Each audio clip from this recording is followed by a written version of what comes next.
Good morning, everyone, and welcome back to Maine Public Health Association's annual conference. We are excited to have you all joining us for day 3 and our final day of 3 days of full programming. So thank you all for being here, and thank you to our speakers as well this morning. A couple of quick announcements before we get started. Just a reminder that you do have access to closed captioning, which is underneath the video if you'd like it. Please take the evaluation for this session and all the sessions. It is required for continuing education credits and helpful for us as we move forward with additional programming, and you'll find that in the feedback button. We will take questions during this morning's plenary panel, so please use the Q&A to ask questions. An announcement about our challenge. We'll be adding more questions throughout the day, but the challenge does end at 3:30. So please make sure that you've submitted all of your responses by then, and we'll make announcements on the winners during our closing at 3:50. And a note on our closing, that will be in the last session of the day. So when you're in the last session, please stay logged in at 3:50 to hear the closing remarks by Executive Director Becca Bolas. And I think that's all for my announcement. So I'd like to welcome our plenary panel here this morning. We'll be talking about diversity, equity, and justice in public health this morning. And I'm joined by our moderators who will introduce the session, and then we'll have our panelists introduce themselves. But we have Lauress Lawrence, the Community and Equity Learning Partner with the Elmina B. Sewall Foundation, and David Patrick, Program Director and Advocate with the Racial Equity and Justice Organization. So thank you so much, Lauress and David. I will turn it over to the two of you. Thank you so much, Heather, and welcome everyone. We'd love to get a sense of who's in the room right now. And so if you would, we'd invite you to write your name and your organization and the community where you're calling from in the chat box. So that we can get a sense of who's joining us today. We begin this morning by acknowledging the traditional land and waters of the Wabanaki people in the place now called Maine. We are committed to speaking in ways that honor their care and commitment to this place as we seek to deepen equity and support good health and well-being for human and natural communities living here today. During most of the time since March 2020, Maine has experienced the highest racial disparities and impacts of COVID-19 in the nation. This same time period has witnessed the growth of protest movements against systems of oppression that undermine access to justice for BIPOC, Black, Indigenous, and people of color, LGBTQ and gender non-conforming communities, and other populations facing poverty and barriers to equity in rural and urban communities across the state. Today's session will explore how intersecting issues of public health and justice systems are being addressed in several Maine communities. Panelists will brainstorm with the audience about ways we can build on lessons learned during the triple public health crises of COVID-19, racial injustice, and economic turmoil, with an eye toward advancing the work of diversity, equity, and inclusion at the intersection of public health and justice systems in Maine communities.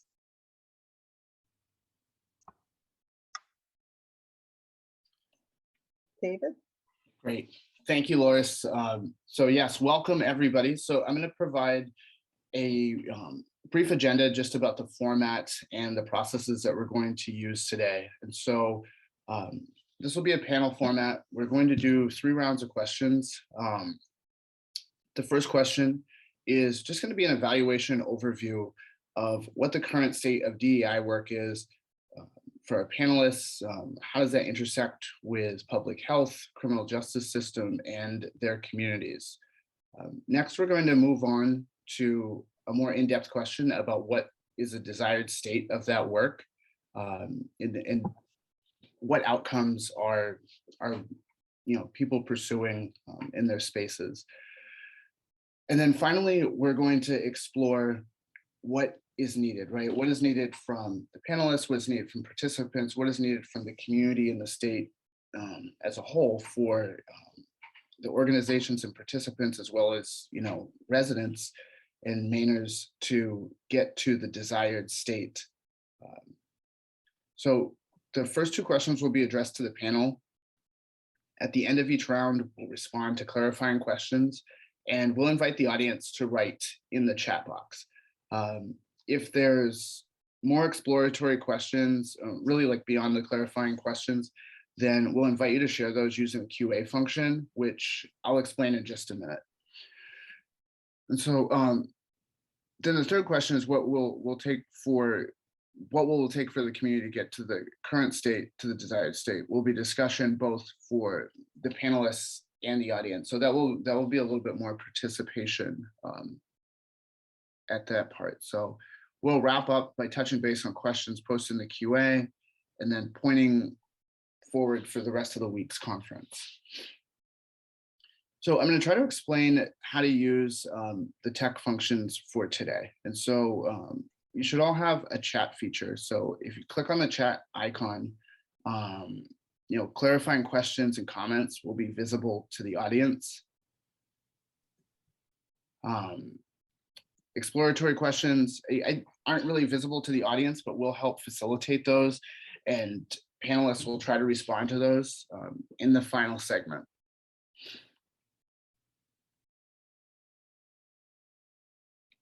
So at this time, I'd like to invite panelists to introduce themselves. So we're going to start with name, community, organization, if applicable, and then we're going to briefly answer how is your community or organization currently addressing DEI issues, especially at the intersection of public health and criminal and social justice.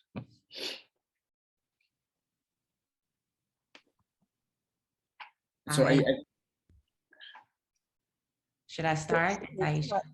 Well, David, you want to start?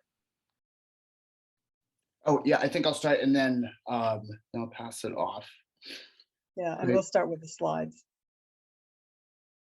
Great. So as many of you know, my name is David. I'm Program Director of Racial Equity and Justice, also a community social worker, an advocate, and do a lot of work as an educator and training and workshop facilitator. Also a parent. I think that role is the one that supersedes just about everything else. But so I work with Racial Equity and Justice. Our organization does a variety of different initiatives, community education, and projects, really centered around the core of what this question is. So so public health, criminal and social justice. So I think to first really explain where our organization is doing in this space, I have to talk a little bit about both sides of it. So we approach this work from almost a dualistic approach, creating space for healing, for reflection, and for community with and amongst Black, Brown, and Indigenous people of color. On the opposite side of that, we work to educate those in other spaces in order to prevent harm from being caused and being done to these communities. And thank you, David. I'll go next. I'm Lauress. I'm the Community and Equity Learning Partner with Elmina Sewall Foundation. I'm a Portland resident and a wife and stepmom and mother of a golden doodle. And I'm pleased to serve as co-moderator with David today in this session. Sewall Foundation supports work in Maine to improve the interconnected well-being of people, animals, and the environment. We do this by fostering equity and centering community voices. Equity is our North Star. It's at the center of everything that we do.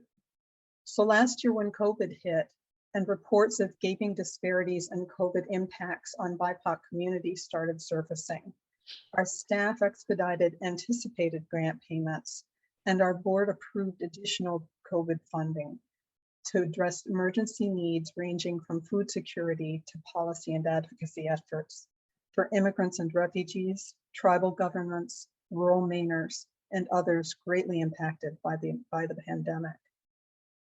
Later in 2020, after news of George Floyd's murder shook the whole country, Sewall joined several Maine funders in making public commitments to address racial injustice. A second round of emergency funding addressed the twin pandemics of COVID-19 and racial injustice in Maine. 51 grants totaling $2.7 million supported not just short-term triage level needs, but also longer-term transitional and transformational efforts, many of which began as creative responses to the pandemic by communities across the state. Significantly, over 70% of the twin pandemics grant dollars went to organizations led by or serving BIPOC communities. Almost 60% supported policy and advocacy work to build improved systems to promote racial equity and social justice. Next slide. Representatives from the Portland Police Department were scheduled to join our panel today. Unfortunately, last weekend, there was a shooting involving a police officer, and Major Jason King and Lieutenant Dan Hondo have been called into meetings to deal with that situation. But they prepared this statement, which they asked to be shared with you today. After the murder of George Floyd, the city stood up a racial equity steering committee to identify issues throughout the city. A lot of the recommendations came back directed at policing. In the Portland PD response, we spoke directly to each item directed at policing. It was an eye-opener for us, as we realized there was a lot of room to show more openly what our processes are for hiring, recognizing issues, etc., and how we go about our day-to-day work. Concurrent with the Racial Equity Steering Committee meetings, Portland and South Portland contracted with the Cutler Institute at USM to really take a deep dive into demographics and all facets of police contact, whether it be arrests, summons, calls for service, etc. That study is ongoing, and there aren't any findings to release at the moment. The Portland Police Department has shared the report of the Racial Equity Steering Committee and responses by the Portland PD to address concerns about systemic racism in our community following the murder of George Floyd. Portland municipal departments, including police and human service agencies, have done an initial assessment and a good deal of planning for how to increase equity and improve relationships between BIPOC and other communities experiencing inequities in the city on the one hand, and Portland's law enforcement, public health, mental health, housing, and employment agencies on the other. Examples include developing alternative crisis response models in partnership with human services providers and exploring so-called fair chance policies and practices shaped by lessons learned during COVID, to remove stigma and systemic barriers to housing and employment for individuals who have been incarcerated. The report of Portland's Racial Equity Steering Committee and the Portland PD's response to it are available as resources on this conference website. I encourage you to take a look for guidance for your own communities and agencies. Now I'm going to pass it to Ayesha. Next slide, please. My apologies for being so quick to jump on. My name is Ayesha Hall. I am the Social and Emotional Learning and Equity Resource Coordinator for Lewiston Public Schools. I also serve as the Vice President of the YWCA of Central Maine, and I served as the ad hoc chair for the mayoral committee on equity and diversity for Lewiston also. And so I'll say right off the bat, I got my job as the SEL and Equity Resource Coordinator in February of 2020, and our school shut down in March 16th of 2020, before getting an opportunity to really uncover and discover. Of course, I lived in the city of Maine, Lewiston, before getting the job, but not for very long, for 2 years. And after getting that position and jumping into the pandemic, it was really important for me to become familiar with the community that we were serving and to become familiar with the job that I'd be playing, the role that I'd be playing in my job. And so City Spirit LA is one of the ways that we're serving our community through education. So I joined the City Spirit Committee as one of those leaders to work through just figuring out what our community concerns were, what those challenges were, and then collaboratively developing solutions and taking action. And one of the actions that we took was creating policy changes and submitting an equity statement for our city, for Lewiston as well as Auburn. And in the school, we took followed their lead, and we did the same with creating an equity statement for our district. And right now we're working through making those that statement action steps that we can take with training our staff. All of our staff are considered educators. And so as the equity resource coordinator, we're doing bias training and all of the trainings that we can talk about. And I'll probably take up more time than I need to going through it. But that is what we're doing at Lewiston Public Schools and in the city of Lewiston and Auburn.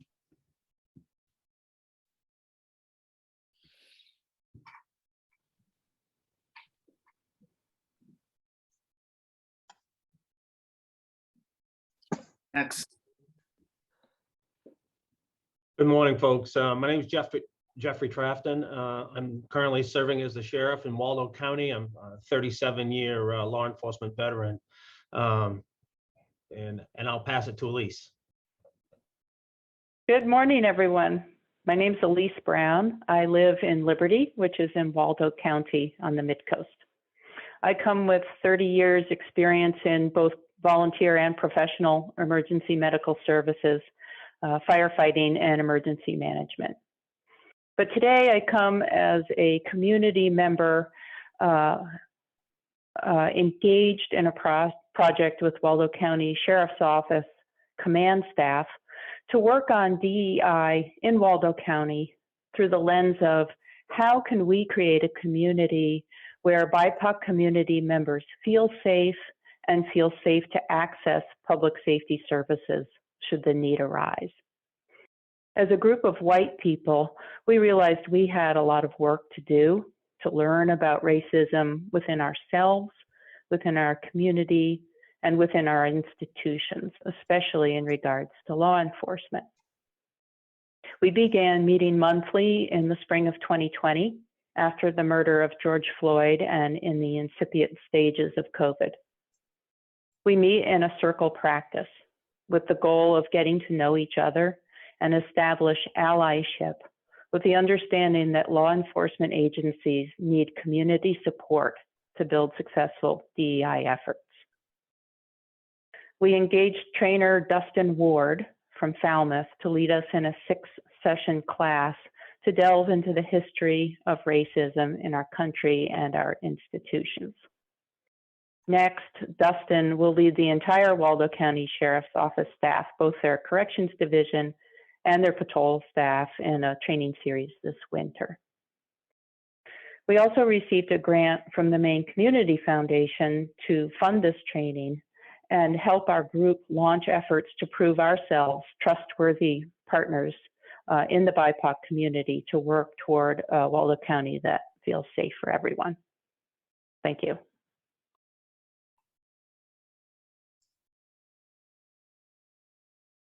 Great. Thank you, Elise. Good morning, everyone. I am Pedro A. Vazquez. I am currently the chair of the South Portland Human Rights Commission. I am a descendant of the Taino people of the Caribbean, who of course were the first people of contact during the European so-called exploration. I am a guest on the unceded and unsurrendered lands of the Wabanaki Confederacy. And here in South Portland, we are approaching DEI from the perspective that in order to actually have DEI, you have to change the power structure. So we approached the formation of the South Portland Human Rights Commission by elevating individuals from marginalized communities, including disabled communities, folks from advanced age populations, and a number of tribal representatives. And we switched the power structure to elevate those voices, but we also included the power structure itself. So we have our police chief, we have our director of planning, we have our director of human resources in the city also serving with us on this commission. But by shifting the power structure and those folks they're being ex officio members, we really have created an opportunity to learn from each other and to actually affect the outcomes that we seek. So it is important to center the voices of those who you are aiming to serve, as we all know. And in that endeavor, we have engaged with both our criminal justice department and criminal justice endeavor, rather. So we're engaged with the police department. We have participated in a police services review working group. I'm also involved in the study that was mentioned earlier with the Cutler Institute. And we're also engaged with our school board and our school power structures to ensure that our children are respected and honored in equal ways. And with that, I'll pass it back to Lauress. Thank you.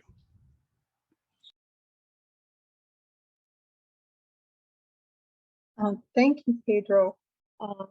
And David, I didn't know if you had any questions for the panel or if there are other questions that we should be addressing. Yeah, so thank you everybody. Right, there's a really incredible group of people doing amazing work throughout the state. So at this time, we don't have any questions. I offer anybody the opportunity to maybe expand a little bit about what work they're doing, or to respond to any of the work and initiatives happening with the other panelists.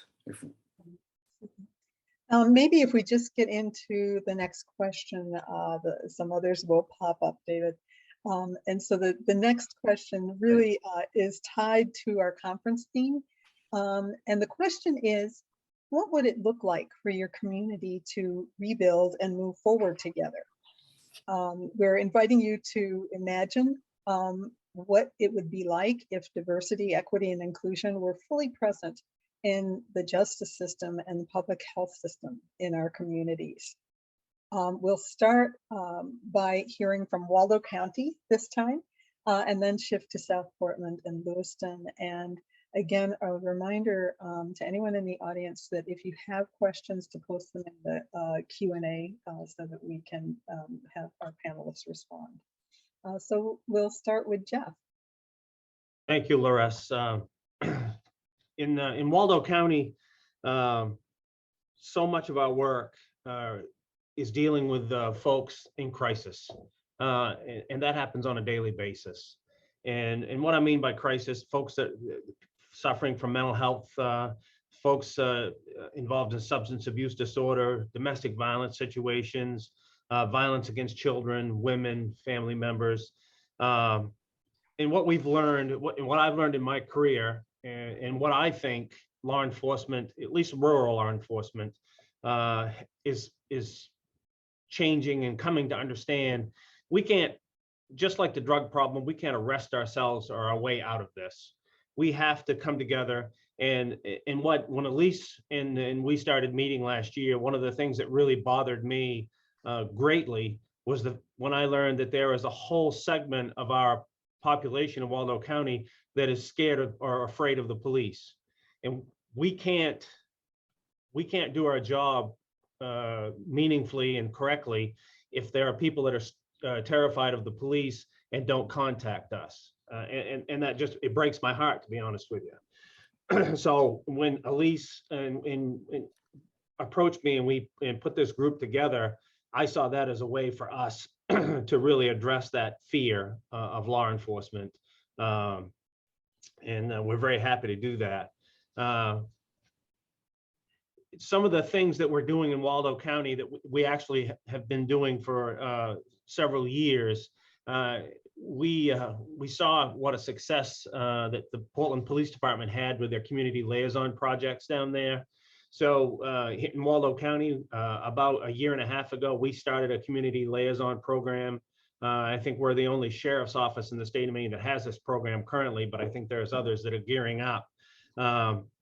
And we send this community liaison. We actually have 3 community liaisons now because the program is growing so fast. But we send these folks out with our uniformed law enforcement officers. And we're finding that people can connect with them. They're not in uniform. The vehicles they drive don't say Waldo County Sheriff's Office on them.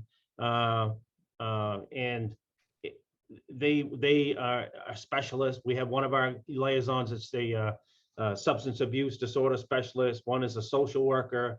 Others are dealing with violence and the effects of violence and trauma, to try and work with all across the broad spectrum of folks that are suffering from crisis and from trauma.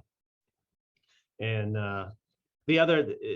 another big part of our program, not everybody, we also have a law enforcement diversion program where our officers are trained and we have staff on board through the LEAD program, law enforcement diversion, where officers can divert folks, you know, who may be headed in the direction of the criminal justice system. We want to try and prevent that if we can. And so we connect them with resources through our LEAD program.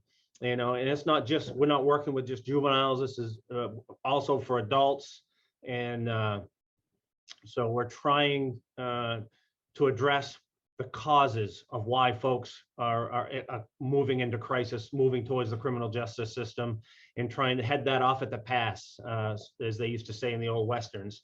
And that is a even newer program than our community liaisons, and but it's up and running, and it's paying dividends.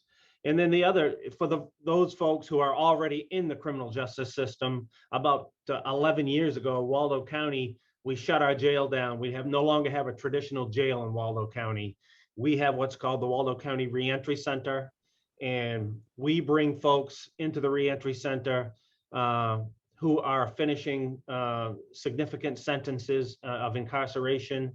And we address, we evaluate, create a program for each of those folks, and we address the issues that led them to the criminal behavior. And we're finding, we did a study about 5 years ago to see if we were having an impact on recidivism rates in Waldo County. And we found in that study, and it was the study, we hired an outside consultant, we didn't do it ourselves, but we found that our recidivism rate was around 30 to 31%. And we see that as a success because the national recidivism rate runs around 68 to 70%. So we believe that we're having some real successes. So those are some of the things that we're trying to do. The other thing, Elise mentioned that we've been working with Dustin Ward down in Southern Maine to educate our law enforcement officers. We're a rural law enforcement agency in a small county here in the mid-coast. And we have a low BIPOC community, and we don't see them, we don't contact them a lot. And we found in our education, much of that is because of fear that they have of us. So we're educating ourselves. We had those 6 sessions with Dustin Ward, and we are scheduled not only to have more educational sessions with my rank and file corrections officers and law enforcement officers, but Dustin is going to come up and he's going to do some ride-alongs and spend some time inside our reentry center so that he can connect and form a connection with those officers so that when he comes in to give them that training, there'll already be a connection there. And I believe there will be a connection because in the 6 sessions we had with Dustin, all on Zoom, I felt a personal connection to Dustin and all of the information and the things that I learned about the history of racism in law enforcement, the terrible history of slavery and all of that. It really was an eye opener. I used to think, well, Maine wasn't involved in racism or slavery. I was wrong. And I'm hoping that the rest of my officers will come to that realization. So thank you. That's great. Thanks so much for sharing, Jeff. And we do notice that some questions are coming in. So what I'm going to do is ask Pedro as our next panelist to speak. And then we'll try to get to questions after Ayesha will speak. So Pedro. Thank you, Lauress. With respect to rebuilding and moving forward together, our Human Rights Commission is deeply committed to that outcome. But we also recognize that there's a process of truth and reconciliation that has to be acknowledged. And in order for healing to occur, that has to be approached in a thoughtful and intentional way. And so that includes a deep cultural shift, right? And when I say deep, I mean, it is deeply, deeply rooted. So for example, this idea that anything from away is automatically illegitimate or inferior in some way, that is something that we have to reckon with from a cultural standpoint and really examine and work to dismantle, right? Because the reality is that until we get to the root of those of that type of mindset, we're really going to be stuck in the same place. Now, here in our community, we're doing that by uplifting the voices of the traditionally marginalized populations.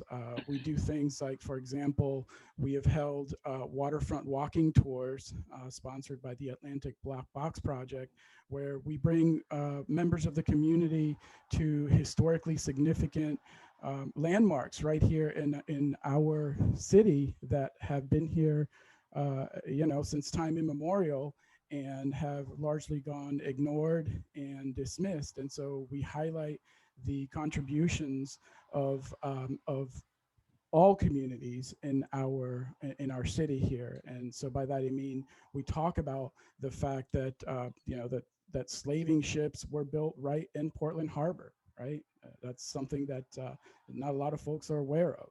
The fact that a lot of the money, a lot of the financial benefits of the illicit slave trade still exist. The financial benefits are still here in our community. And so we point those kind of things out to our community members. We also hold community uplift events. So right now we're hosting a program for school children where they are exposed to aerospace and scientific individuals, scientific professionals, individuals who live right here in South Portland. And we've had tremendous success with that. And so the idea is that it's about all of us, right? This is really about the sum of all of us, and what is necessary for some is ultimately good for everybody. Super, that's great, Pedro. Thank you. And Ayesha, one of the questions that are a couple of the questions that have come up, if you can wrap into your comments, some references to how the role of the schools in Lewiston in building resiliency in the community. If you could speak a bit to that, that would be great. Absolutely. So I'll jump on Pedro's coattails a little bit in saying just rebuilding and moving forward together looks a lot like, to me, in our space of education, it looks like educating. A lot of the work that we've been doing and that I've been doing, because I'm a solo in my role in the district, not in the schools, but in our district, is that bias training, the equity training that you hear so much of. But on the other end of my job is the social and emotional learning piece. And that's where most of my background, I'm a school psychologist by trade. This is my first time working for a district because I worked independently with families and students who experience trauma with the system, with the school system, and their parents probably experienced trauma in the past with the system, and it becomes a cycle that needs to be broken. And so for me, going into a school district, it was really important for me to focus on a cultural shift. And that culture shift, of course, starts with the educators and the policymakers. And so where I focus the social and emotional learning, it's not just on our students, it's for our adults. And so for the last 2 years, adult SEL, social and emotional learning is not just for our students, it's for our adults. When you're not in control of your emotions, autopilot is a thing. You go on autopilot for your decisions, and emotions affect your decision-making, it affects your health, it affects your relationships. And going into a job like mine in a pandemic, it was really important to build not only the resiliency or think about the resiliency of our students, but to think about the resiliency of our adults. Because if our adults are not able to manage their emotions effectively, don't have the skills and tools to manage emotions. And I don't know about y'all, but in my generation, we didn't talk about emotions as a content area of study. Now we need to, and now more than ever, because this is, we need to be resilient. The pandemic is not over. And so we need to build our stamina and build our awareness of how biases affect how we make decisions on the fly, or when we're under pressure, or under extreme pressure and seeing no end in sight to certain things. How do we deal with that and manage that? You can't teach that if you don't have those skills yourselves. And so I always say that we're trying to dismantle the system, but we also have to realize and recognize that people make up that system. And so I guess to answer that question, the main way that we've been building resiliency in our kids is to make sure that our educators this time around have what they need to not only foster social and emotional learning, but foster social and emotional support for students in the classroom and for themselves as they carry this load and take on all of this vicarious or secondhand trauma from all that's happening in our community. I hope that answers the question. I'm gonna move it on because I'm probably taking up a lot of time.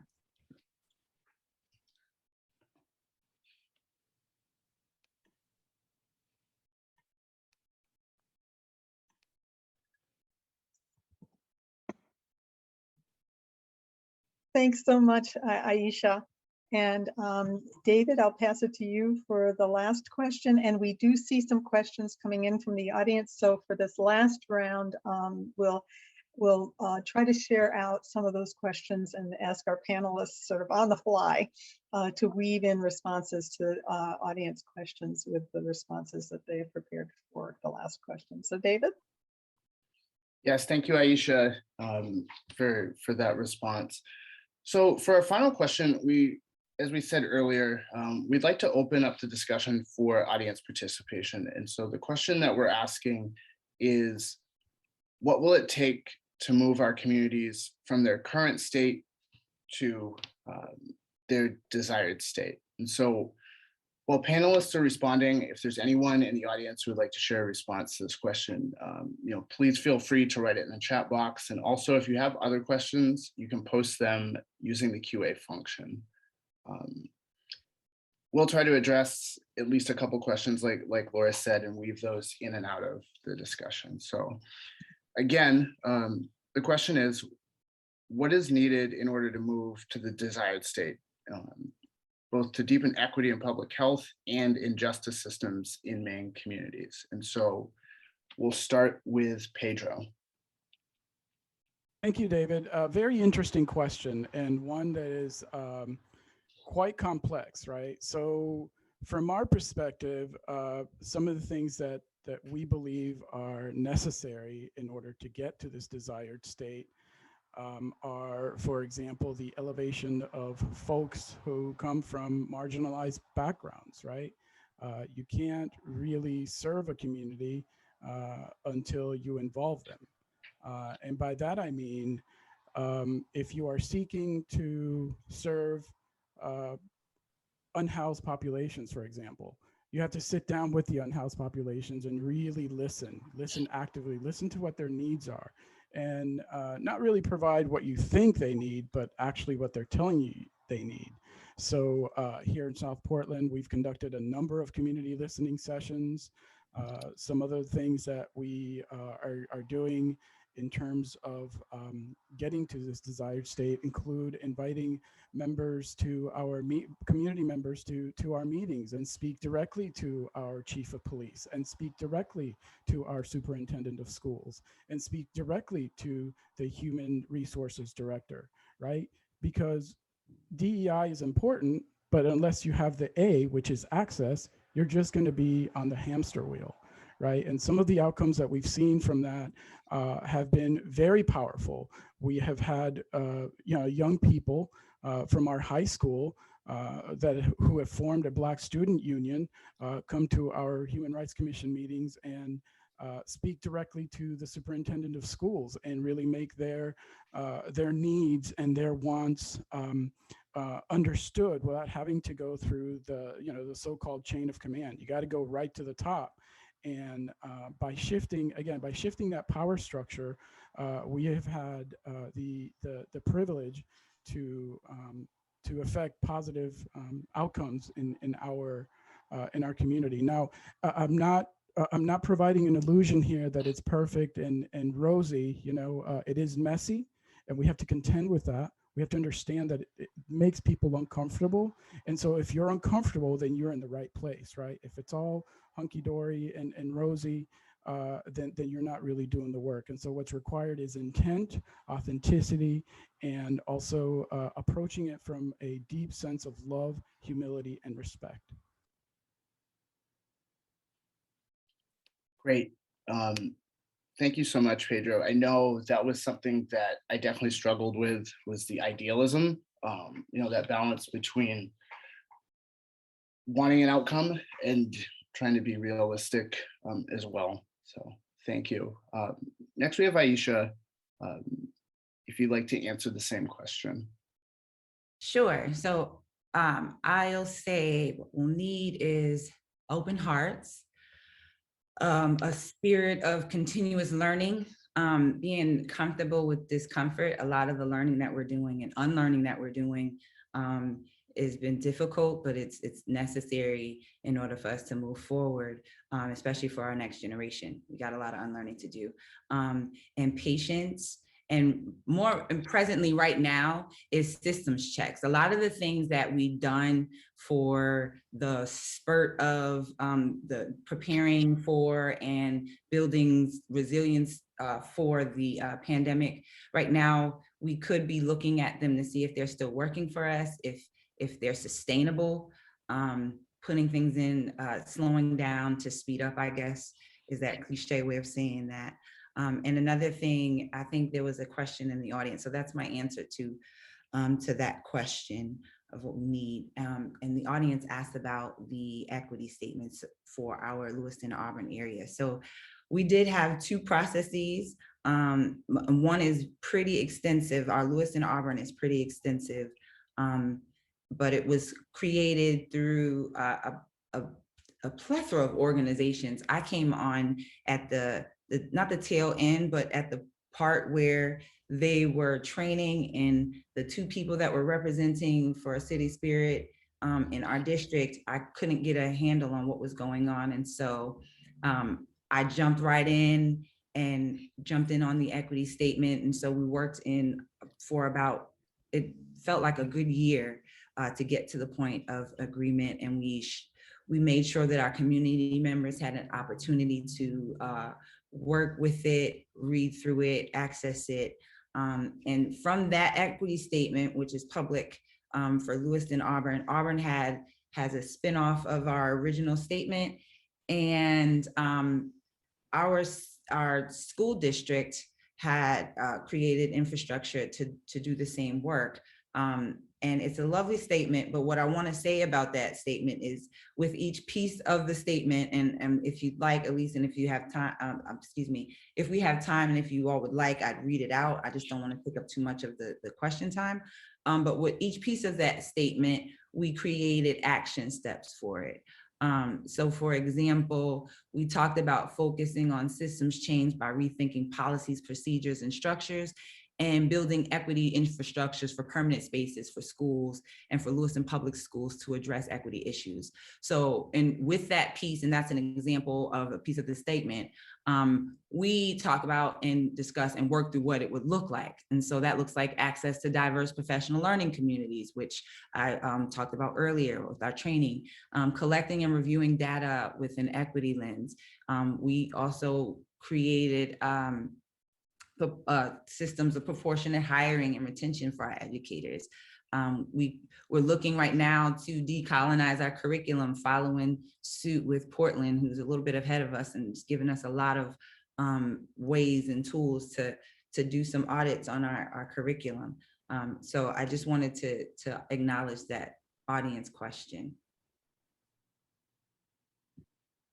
Great, thank you. Thanks, Ayesha. And there are a couple of comments from the audience and one from our panelists that I just want to point out and then pass to Elise for response, for final response. Sheriff Jeff had responded to an audience question about the Blue Lives Matter movement and said that speaking from a law enforcement perspective, I believe we need to reach out to our BIPOC communities to let them know that we want to understand why they fear police in the criminal justice system, and we can educate each other. I believe this will help us all realize how much we have in common and that we all have many common goals. And from the audience, we have a suggestion to make sure voices are listened to and acted upon. Raise salaries for early childhood providers and build more child care centers. Transportation is a need, and more funding to assist people when they need it most. So those are two very different and complementary suggestions for how to deal with this intersection of public health and criminal justice. Another comment from the audience: awareness. People who are not marginalized owning the issue, and kindness. So different perspectives, different lenses that we bring to the work.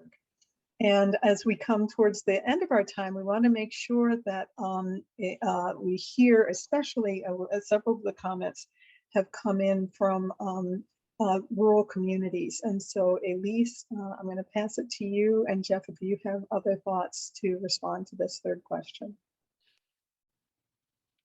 Thank you, Lauress. Yeah, some really great feedback. And in thinking about rural communities, I think one of the things I'm noticing is there's a tendency to think that racial issues are not my problem. You know, that in communities like ours, because Maine is so white, you know, this issue doesn't pertain to us. And so, you know, just starting at the very beginning of making room for the fact that in a county of 40,000 people, I looked at the census data, it means 2,400 individuals identify as BIPOC in some manner in Waldo County. That's 2,400 people. That's bigger than a lot of our town's populations. So just like sitting with that reality is like, you know, a really great beginning for us, that this is our issue, not a big city issue like you see, you know, on television. And so, you know, just as a reference point, I went as an ambulance driver to a call on a back road. A wife had called, her husband was in severe pain and distress. He was unaware that she had called for us. And when we arrived, he was an African-American man and he refused our care. And that really bothered me. It's like, why is he not trusting us to give him the care that he so deeply needs? And that's the launching point for us, is that, you know, it is real that the BIPOC community members sometimes are afraid to call us when they need help. So I would just really encourage any other rural community, you know, if you can folks together to sit down and start talking about things. There's plenty to work on. And Ayesha, I really appreciate you especially mentioning the emotional and social learning, because I'm noticing as I sit with the Waldo County Sheriff's folks is, there's so much trauma that we all carry. There's so much sort of ingrained pain and sort of automatic responses that we all default to. And for first responders, law enforcement in particular, when you're in stressful situations, you may not always respond in the way that your head tells you to do. You respond at a gut level. And if you've learned your whole life to respond negatively to BIPOC community members, not from any intentional thought, but that's how you were raised, it's a really uphill climb to deliver appropriate responses in a time of crisis. So I want to be in deep allyship with law enforcement to develop that social and emotional learning so we can all be more successful. So I hope that was helpful. Thank you very much. Thanks, Elise. And I'm wondering, Ayesha, you had a resource on your slide. I'm wondering if you'd like to just briefly mention it as a follow-on to what Elise just said. Sure. So one of the activities that I use with our educators is called the Big 7 Strategies for Emotion Management During Tough Times. It's a long title, but this was created by the director and co-director of Yale Center for Emotional Intelligence. And it gives you some language to some of the strategies that you're probably already using, and how you can monitor if you're using those strategies and if you should be changing some out and if they're working for you. One of the things that I usually say is, you can think about ways right now that you manage your emotions. Denial. I know I've done Netflix for days. Things like that, and they're great for the moment, but not as useful for the long run. And as we're going through this pandemic and we're trying to make sure we're staying strong for the long haul, we need to be making sure that we're using those strategies that best serve us. And so that activity is something that you can do on your own, and you can repeat it as phases and changes in your life happen.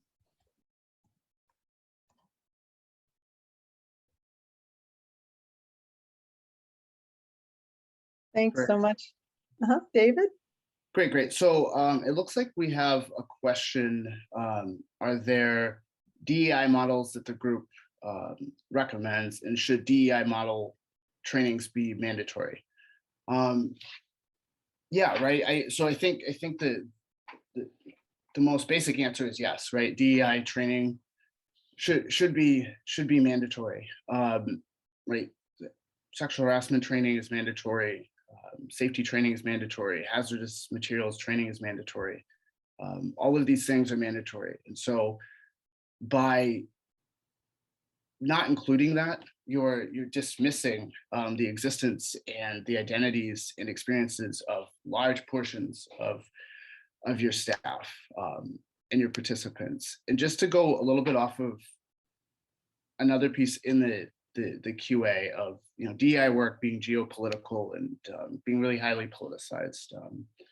This work really shouldn't be. It should be really separated from that. Those narratives aren't really valuable or helpful in these spaces. But yes, it should be mandatory, to say the least.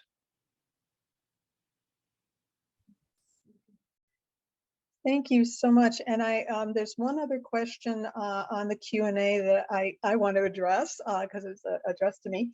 And it is, if I can look at the question, it's about funding streams and the role of philanthropy. And it refers to a session yesterday about building community resilience and the need for sustainable funding streams to build trust and relationships and advance meaningful community change. So the role of philanthropy to leverage municipal and school budgets, and I'm going to extend that to public sector in general funding for the development of Maine youth and others, and then how do organizations find you? So Our foundation is on the we have a website, just pretty easily accessible, Elmina B. Sewall Foundation. Just stick in Sewall Foundation and you'll find us. And other foundations, there are several others: the Maine Community Foundation, Maine Health Access Foundation, Maine Initiatives, the John T. Gorman Foundation, Betterment Fund, Sam L. Cohen. I just rattled off a bunch off the top of my head. But Maine foundations, all of which are easily found through the Maine Philanthropy Center, which is our supporting organization for the sector in the state. The issue of sustainable funding is huge, and we've seen a ballooning of nonprofit organizations, good news, bad news. So many creative responses to the pandemic. That's the good news. Bad news is it's really hard to sustain. I think a lot of organizations start in order to do good work and don't really realize what it takes to sustain an organization, a nonprofit. And so we are looking, philanthropy as a sector is in conversations with the public sector and with our nonprofit partners to try to explore some alternative approaches to sustainable funding streams.